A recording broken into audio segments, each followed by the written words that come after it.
Bonjour à tous. Le monde du basketball est en pleine effervescence. On a d'un côté une expansion mondiale comme on n'en a jamais vu, et de l'autre, des superstars qui sont en train de complètement redessiner les équilibres. Ensemble, on va décortiquer tout ça pour voir ce qui façonne l'avenir de ce sport.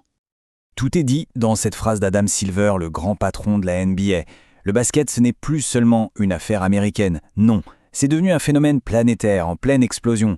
Et c'est cette ambition folle qui va être le fil rouge de notre discussion aujourd'hui. Allez, on commence par le futur. La NBA, elle ne se contente plus de sa domination en Amérique du Nord. Elle a un vrai plan, un plan assez audacieux d'ailleurs, pour partir à la conquête du monde. Voyons un peu à quoi ça ressemble. Alors, le projet phare, c'est NBA Europe. Mais attention, il ne s'agit pas juste de copier ce qui se fait dans le foot européen, souvent critiqué parce que c'est un peu toujours les mêmes qui gagnent.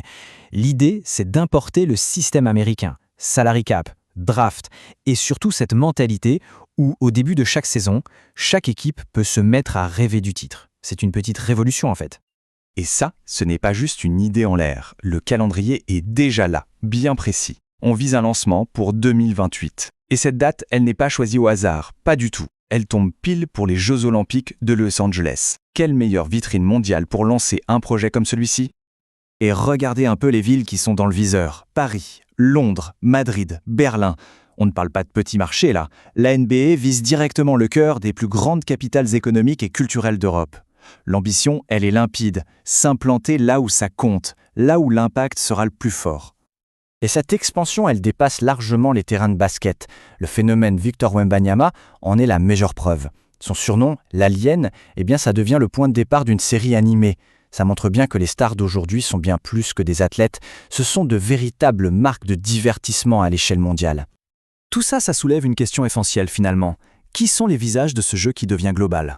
C'est le moment de se pencher sur les superstars qui, par leur choix, tiennent un peu l'avenir de la Ligue entre leurs mains. Passons maintenant aux joueurs. Parce qu'au-delà des grandes stratégies de la Ligue, ce sont eux qui créent les légendes et qui font tomber les dynasties.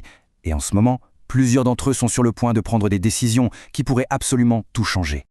Le point crucial à retenir ici, c'est une date, 2027-2028. Pourquoi ? Parce que c'est à ce moment-là que deux des meilleurs joueurs de la planète, Giannis et Jokic, pourraient se retrouver libres sur le marché, en même temps. Et ce n'est pas un hasard si les grosses cylindrées comme les Lakers ou les Warriors sont déjà en train de faire le ménage dans leurs finances. L'objectif, il est simple, avoir assez de cash pour monter la prochaine super team et dominer la ligue.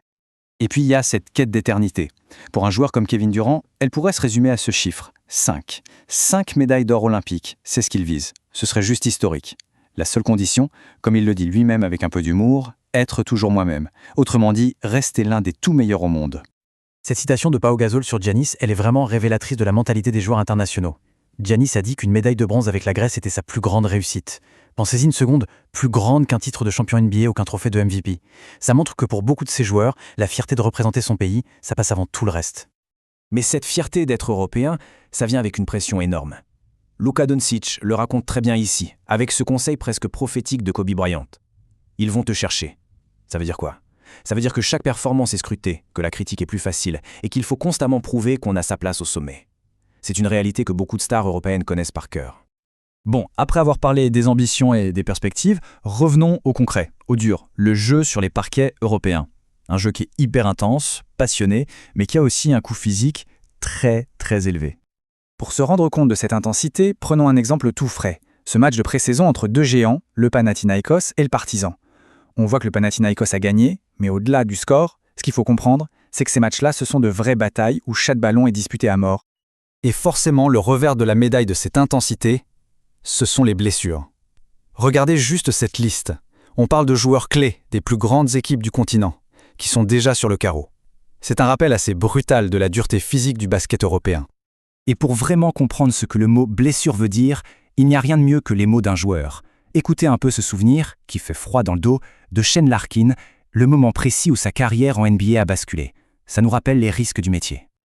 Mais le basket, ce n'est pas que ce qui se passe sur le terrain. Parfois, les matchs les plus importants, ils se jouent dans les bureaux et dans les tribunaux. Bienvenue dans le business du ballon orange. Allez, direction le Royaume-Uni, où une grosse crise secoue la Ligue de basket. Après un rachat, d'anciens employés ont décidé d'attaquer la nouvelle direction en justice.